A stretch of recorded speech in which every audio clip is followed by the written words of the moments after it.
are listening to the Self-Trust Solution Podcast with Dawn Leday, episode number 41.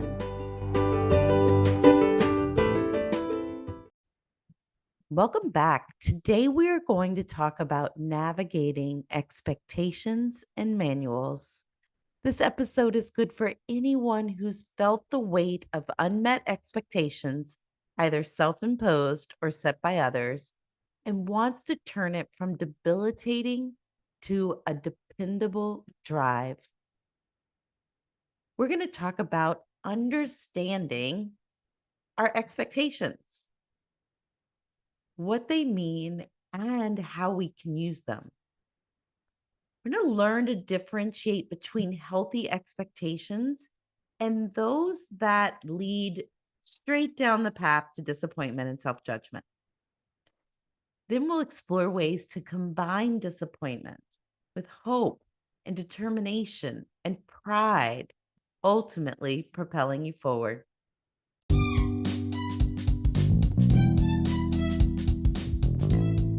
No matter where you lie in your level of self-trust, there are 5 self-trust secrets you can start practicing to create more goal success. Get your free download today and learn the 5 simple secrets for harnessing self-trust to supercharge your goal success.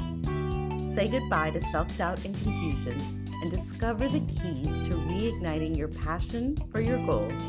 Grab your copy now at theselftrustcoach.com/5 secrets.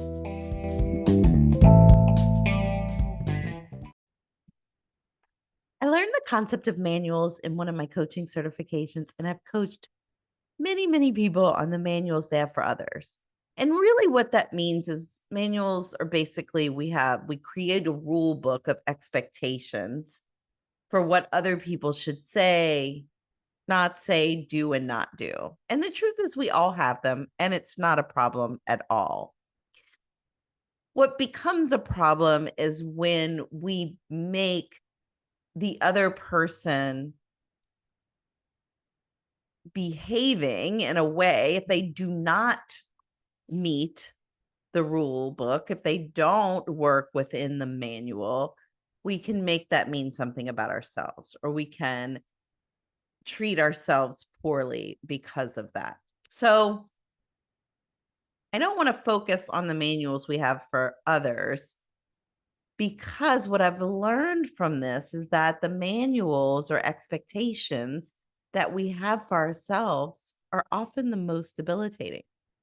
They actually can influence our manuals for others, because if we have rules about ourselves, then often we want to delegate responsibility to someone else.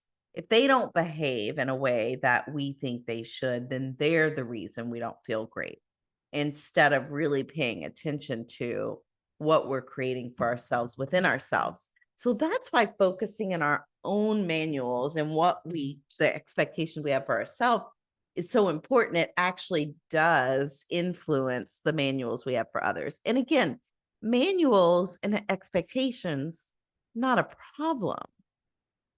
Not a problem at all.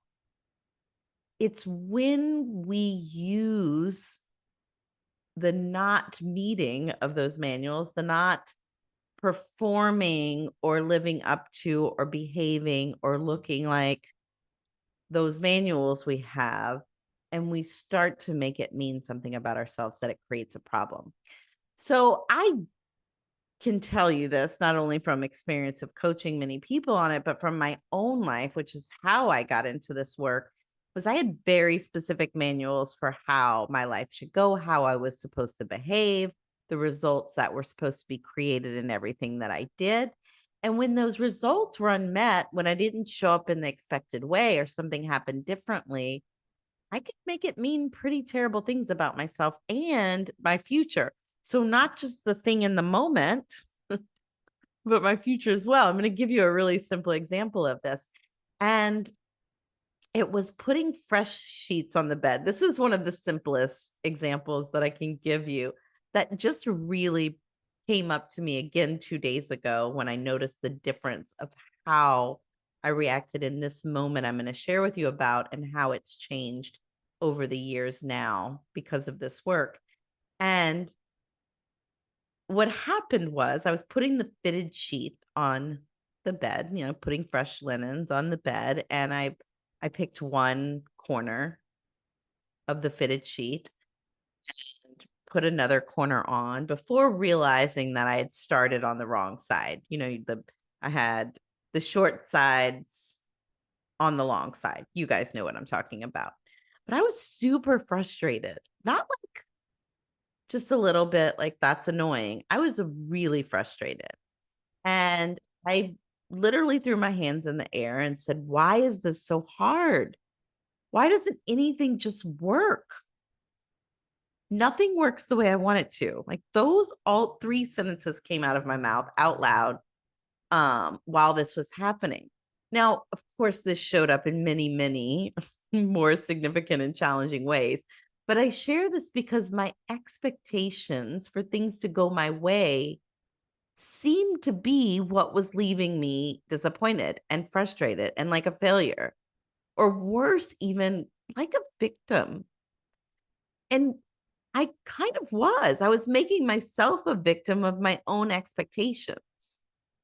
But my expectations were not the problem. It was my reaction to the unmet expectations. It was what I made it mean about me.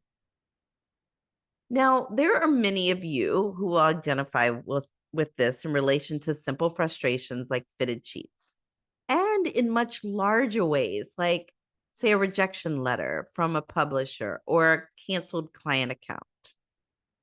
You may even think that this is part of having high expectations. I certainly did, but it doesn't have to be that way. Now, I don't want to skip those of you on the other side. I know there are many of you who actually have the opposite expectation. You think that believing things won't work the way you want can save you from disappointment and failure. And it's simply not true. Lowering your expectations or not having them at all is like failing ahead of time. And it's a dismissal of yourself, what you want, what you're capable of. Expectations are not the problem. Expectations are good. Making unmet expectations mean something about you, not good. Making them mean something isn't for you, not good. But whether you limit your expectations or avoid them, whether you hold them firmly and make when they're not met drive you crazy like I did, what we're really doing is shutting down possibility, shutting down opportunities for persistence, resilience, and even newer, better ways to move forward. And it's all in an effort to avoid disappointment, to argue with reality as if reality has to change for us to be okay, for us not to feel disappointed. But disappointment isn't to be avoided. It can't be pre-felt, meaning you can't feel disappointment ahead of time to avoid feeling it later. You actually just end up feeling it now and later, and more likely to create something to be disappointed about. Disappointment is also not to be escaped. You really just can't. Unless, of course, you choose to not feel disappointed no matter what happens. But the truth is, there are things we want to feel disappointed about. An award you don't receive, a publishing rejection letter, a client cancellation. Disappointment is not an end.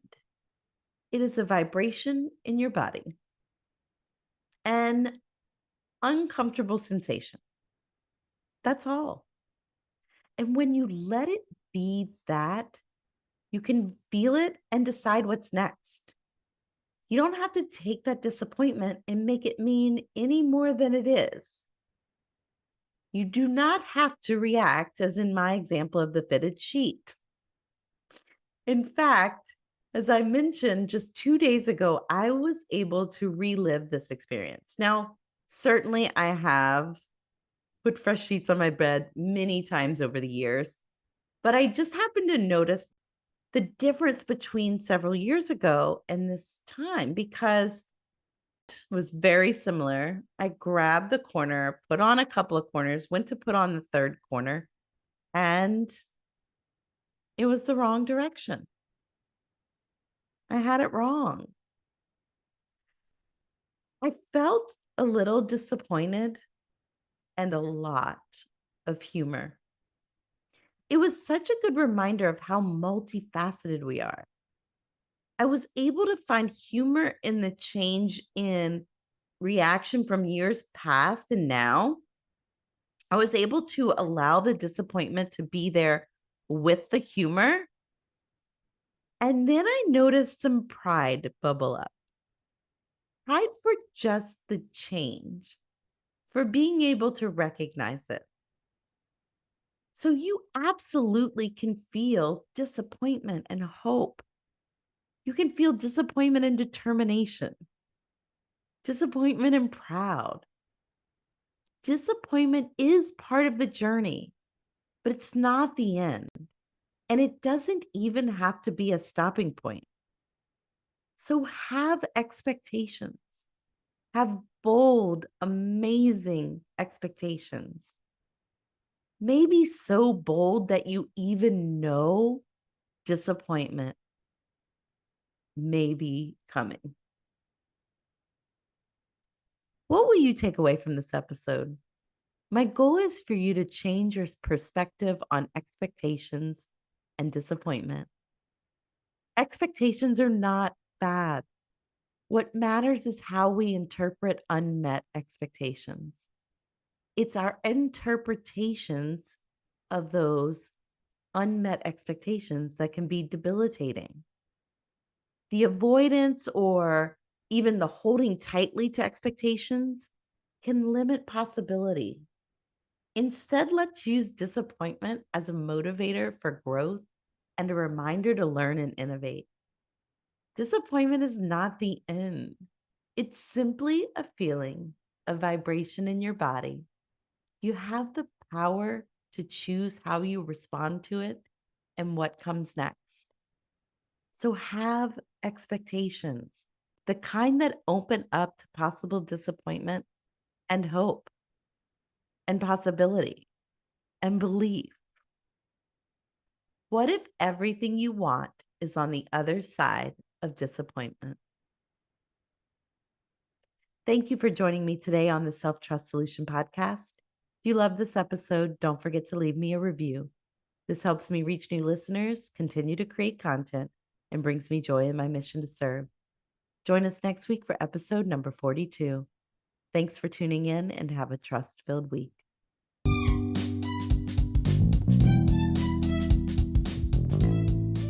Are you ready to achieve your goals without the pain of doubt, fear, and worry? Join the Self-Trust Lab, where we're re-engineering your self-trust for massive achievement. Don't miss out on this exciting new way to achieve your goals. Your best self is yet to come.